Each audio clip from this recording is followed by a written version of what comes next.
Here's a quick video recorded in response to a question from my friend Jay this morning. Jay wanted to know how to update the date and time in a spreadsheet automatically. I have here online my spreadsheet, which I sometimes upload to Hootsuite in order to update my Twitter postings for a particular day. You'll see that I have date and time in the first column, the tip I'm going to post in the middle column, and then a shortcut to the URL in the third column. This shortcut, I've already pasted the long URL into Hootsuite's URL shortener and shrunk the link, and then I've copied and pasted the link into my spreadsheet. One other thing to mention, in order for you to upload this to Hootsuite, you will also need to save it as a CSV file, not an Excel file. CSV stands for comma separated values, and I'll show you that at the end. So first up, here's my date column, and this is the format of the spreadsheet that you'd be given by Hootsuite. So you'll notice here I'm going to go up to the formula bar. There's the date. So the first thing I'm going to do is change the date to today, which is it's actually the 3rd of March today. So that's 03/2014, and that is the format that Hootsuite requires of you, and it actually says so in the spreadsheet or in the tip that it gives you. We then come to the time format, which in Excel is the hours, the minutes and the seconds. So if I want these tips to go out from 10:15 this morning, so I'll change that to the hour is 10, the minutes are 15, and I'm not going to do any seconds. I'll tick that to accept it and remain in my cell. The next thing I want to do is copy this to all the other cells in my list without having to type it each time. I can do that in Excel with autofill, which we'll have seen in a different tip. We'll click on the bottom right hand corner, get the little black plus sign and drag down. You'll notice that it automatically fills each cell, and each time it increments the day, 3rd, 4th, 5th, but it leaves the hours the same. So what I tend to do here is I would tend to copy this just to the cell below and choose copy. I'll then change this cell to 11:15. It might seem a bit faffy, but it's still less work than doing it all together. Now I'll select them both.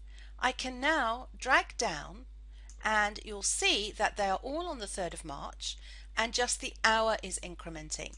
The reason for that is by selecting these two, I'm telling Excel to copy the function or the instruction that's been given between 10:15 and 11:15. So now my spreadsheet is ready to go. I've got my hashtags, I've got my tips, I've got my URLs.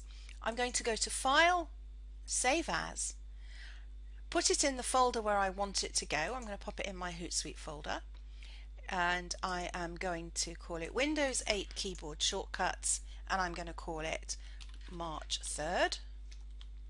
And over here I'm going to change it to a CSV, comma delimited text, and you'll notice lots more pop up because I've got quite a number of them. I'll click Save. It always asks me in Excel if I'm sure I want to do that, so I'll say yes, and now my spreadsheet is ready to be uploaded to Hootsuite. Here I am now in Hootsuite, and here are my streams and all the different things that I post about. I'm going into the publisher area because I want to upload the tips I just set up. I'll choose Schedule in Bulk, which allows me to upload a CSV file. Remember, we just created one. I need to choose the file, so here we go, into the folder, find the file I want, my Windows 8 Keyboard Shortcuts for March the 3rd, and importantly choose the date format. The dates in my spreadsheet, because I'm in the UK, are formatted day, day, month, month, year, year, year, year. If you were in the States, you would have it the other way round. The next thing is to choose which of my profiles I may wish to post these to. I'm going to just post them to my account and also to my IT Training Surgery account. You'll see that there's some information here about how that spreadsheet should look. So here we go, the date and time, and this is the format. Remember, we just did that in Excel. And then we'll click submit. Hootsuite goes off and has a little think about it. It checks through the CSV file you've just uploaded, and it checks that there are no duplicates, that the formatting is correct, and you're not overstepping the mark and repeating yourself, because it doesn't like duplicate entries, and also that the messages are 140 characters in length. And I've now successfully scheduled 15 messages. I'll close that and go back to my schedule to refresh it, and there are all of my scheduled messages which will go out in my 2 Twitter accounts on the hour at 15 minutes past the hour. And there you have it. Simply create a CSV file, upload it, and Bob's your uncle.